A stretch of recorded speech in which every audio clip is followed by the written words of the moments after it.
কেন? আমি খিদে পেয়ে গেছে, আমি ভাত খাবো। কে খাবা? তুমি কি দিয়ে খাবা আজকে? চিকেন দিয়ে। চিকেন খাবা? চলো, আমরা তো অনেকভাবেই চিকেন রান্না করি, তবে চিকেনের বিভিন্ন ধরনের রান্নার মধ্যে বিভিন্ন রকমের স্বাদ। তো আজকে চলেন আমরা রান্না করব দুনিয়া চিকেন। দুনিয়া চিকেন কীভাবে রান্না করব সেটাই আপনাদের সাথে শেয়ার করব। চলুন দেখেন। বন্ধুরা, দুনিয়া চিকেন রান্না করার জন্য আমি প্রথমেই চিকেনগুলোকে ভালোভাবে ম্যারিনেট করে রেখেছিলাম। আর ম্যারিনেট করে রাখার জন্য এখানে দিয়েছিলাম আদা বাটা, রসুন বাটা, পেঁয়াজ বাটা, ধনিয়া পাতা এবং কাঁচামরিচের পেস্ট। এখানে যেহেতু ধনিয়া চিকেন হবে, এই জন্য ধনিয়া পাতাটাকে বেশি করে দিতে হবে।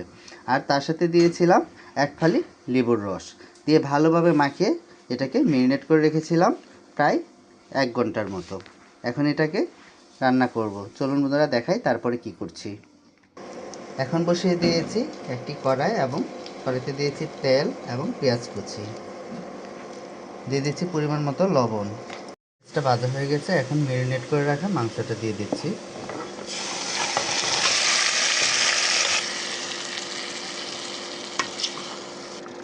মাংসটাকে ভালো করে কষিয়ে তারপরে আমরা অল্প করে মশলা এড করব।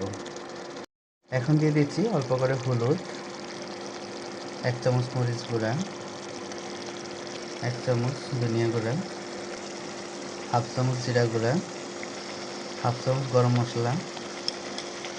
মশলার সাথে ভালো করে মিশিয়ে নিচ্ছি।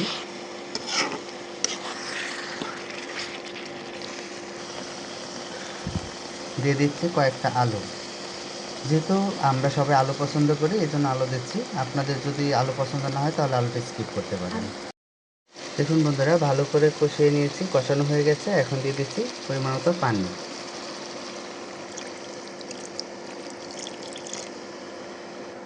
দেখুন পানিটা দিয়ে দিয়েছি। এখন এটা রান্নাটা একদম শেষ হওয়া পর্যন্ত ভালো করে কষিয়ে নেব। রান্না করে ভালো মতো একদম সিদ্ধ হওয়া পর্যন্ত আমরা রান্না করে নেব। দেখুন বন্ধুরা, আমাদের দুনিয়া চিকেনের ফাইনাল লুক কতটা ইয়ামি হয়েছে। খেতেও কিন্তু খুব ভালো হয়েছে। আমি একটু টেস্ট করে দেখেছিলাম, আপনারা আবার বলবেন যে আমি টেস্ট না করে কীভাবে বুঝলাম এত ভালো হয়েছে। আমি টেস্ট করেছি, খুবই ভালো টেস্ট হয়েছে, খুব সুন্দর হয়েছে। আপনারা এইভাবে রান্না করে খাবেন, দেখবেন অনেক ভালো লাগবে।